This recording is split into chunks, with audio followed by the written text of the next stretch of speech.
இயேசு கிறிஸ்துவின் இன்ப இனிய நாமத்தில் வாழ்த்துகிறோம். இன்றைய வேத வசனம் இதோ, நான் மாம்சமான யாவருக்கும் தேவனாகிய கர்த்தர், என்னாலே செய்யக்கூடாத அதிசயமான காரியம் ஒன்றுண்டோ?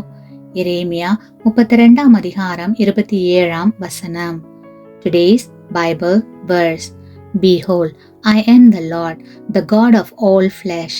Is there anything too hard for me? Jeremiah chapter 32 verse 27.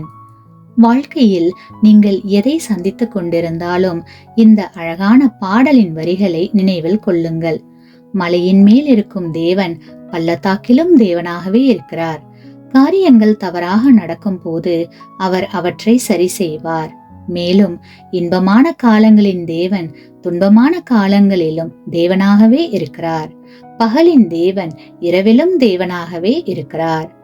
கிறிஸ்துவுக்குள் பிரியமானவர்களே, நாம் எப்போதும் கேட்பதை விட அல்லது கற்பனையே செய்து பார்க்க முடியாத அளவிற்கு நன்மை செய்ய தேவன் வல்லவராகவும் சித்தமுள்ளவராகவும் இருக்கிறார். அவருக்கு கடினமானதோ அல்லது சாத்தியமற்றதோ எதுவும் இல்லை. தொடர்ந்து செல்லுங்கள். உங்களுடைய விசுவாசம் உங்களை பலமுள்ளவர்களாக வைத்திருக்கட்டும். ஆமேன்.